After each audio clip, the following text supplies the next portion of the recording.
Hi, I'm Akil Zittel, physiotherapist. And I'm Kristen Bignell, physiotherapist. And today we're bringing to you mindful movement, which we promised on Monday. Today's Wednesday. Monday we filmed it and technical errors. And Tuesday I made the same mistake. So we're bringing mindful movement to you on Wednesday. So hopefully you've had some time to practice your umbrella breath and you've felt what a difference that can make for you.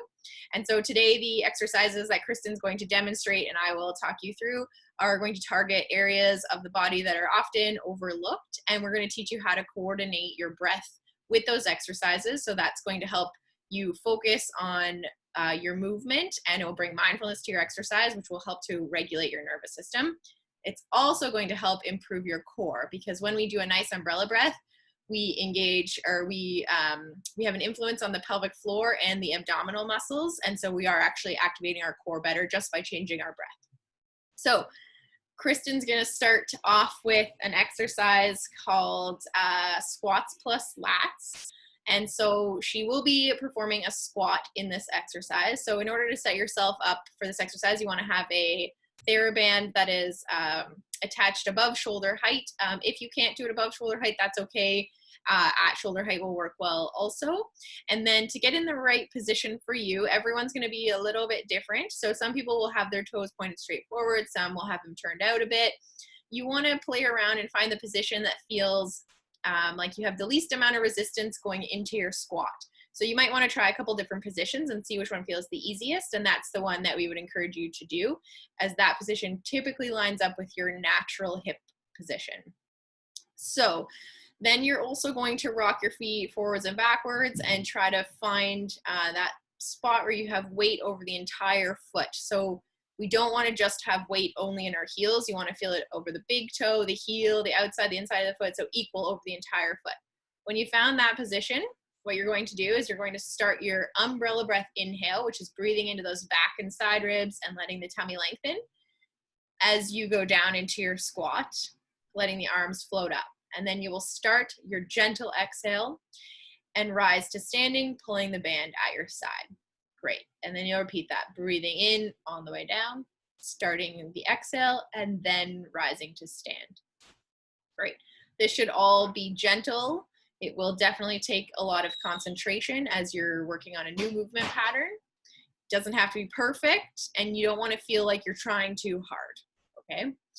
Some common errors we see with this one are people letting their knees dive in on their squat. If that happens, you want to try to keep the knee tracking over the middle of the foot. And another one is extending too much at the top, so your hips are moving forward too much and you end up flaring your rib cage, which will impact your ability to do that nice umbrella breath and will impact your ability to keep your core functioning optimally through this exercise. So with that one, you could do 7 to 10 repetitions and repeat it 2 to 3 times. Anything to add, Kristen? Nope, that's good. Okay, and in that exercise, we're working on the glutes and the lats because the lats help recruit the glutes, and that is a functional combination of exercises, or we use those muscles in combination through many functional movements in the day. Okay, so the next exercise is going to be the half kneeling chop. So here Kristen is in half kneeling and she has her right foot forward and her shin, it's hard to see here, but it's perpendicular to the floor. Great, yeah. And then she's kneeling on her other leg. And then she has the band anchored above her shoulder on the opposite side of the leg that is forward. So in this position, she's going to do the same thing. She's going to breathe into her back ribs, side ribs, and let her tummy lengthen on her inhale. Then she'll start a gentle exhale and pull down and across her body, letting her trunk rotate. Great. And then she's going to inhale to come on back up. And then exhale. Good. So it's important with this one, when you come on back up, that you really let everything relax on that inhale and then start the exhale to pull across. The reason for that is that when you start your exhale, you're engaging the pelvic floor and the abdominals. So you want to give the body a second to get all of that connected for the movement. You can see here, Kristen's doing a great job of keeping that knee nice in line with her foot and her hip, so she's not letting it dive in or dive out as she's rotating. Great. Awesome. Same thing with this exercise. You could do 7 to 10 repetitions on both sides, 2 to 3 sets. Anything to add, Kristen? And this one works which muscles? Yes. So this one will work the obliques, which is the core, great. The inner thigh, your adductor muscles. It'll work your glutes and your hip abductors as well. Awesome. And the next exercise we have for you is stride stance pose. So in this one, the band is anchored in front of you. Around hip height works well. And Kristen's in a stride stance. So both feet are flat on the ground, pointing straight forward. She's not in a wide stance. That front leg is bent and the knee is right over top of the foot. And then the back leg is straight. And so she's on a slight forward lean so that she can breathe nicely into those back and side ribs. So she's going to do her umbrella breath, inhale, letting everything relax and lengthen. Start a gentle exhale and then row one side and rotate the trunk. Good. She'll come back to the middle. She'll repeat the breath and pull on the exhale, rotating the other way. Good. So right now, Kristen is keeping her pelvis nice and still and rotating her trunk, which is excellent. And you can also let your pelvis rotate.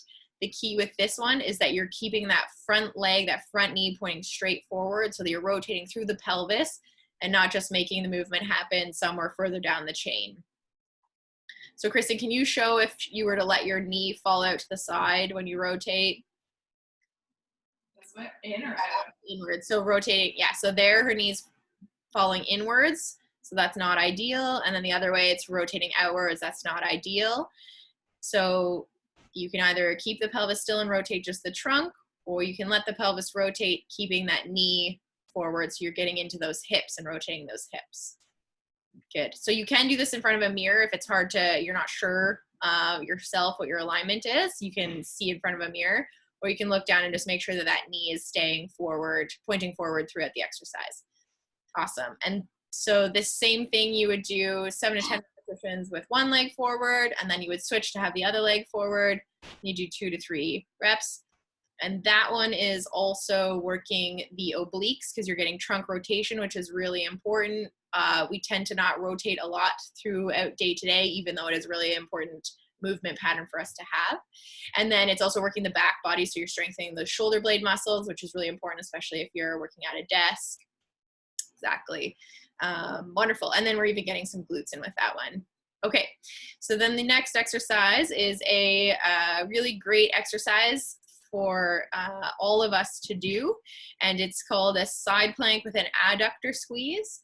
So Kristen will be on her side. She's going to have her elbow under her shoulder, and she has a block between her feet, and her body is straight, so she's not bent at the hips or having them too far forward. Exactly.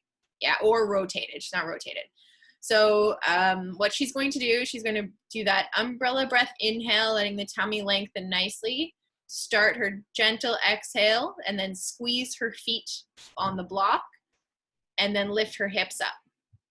Excellent. And then she's going to come back down. She's going to repeat that with her breath. So relaxing everything on the inhale, starting the exhale, squeezing the block and lifting up. So that squeeze activates those inner thighs. And then the lift gets the obliques and the outer hip abductor muscles. Excellent. So if this, so you really want to make sure that you can feel that outer hip muscle, the hip abductor muscles. If you can't in this position, you can try a different position, which is with the knees bent, and you'd put a block or a rolled up towel or a Pilates ball between your knees, and you're going to bend your knees. And then you would do the same thing from this position. So relaxing everything on that umbrella breath inhale, and then starting a gentle exhale, squeezing and lifting.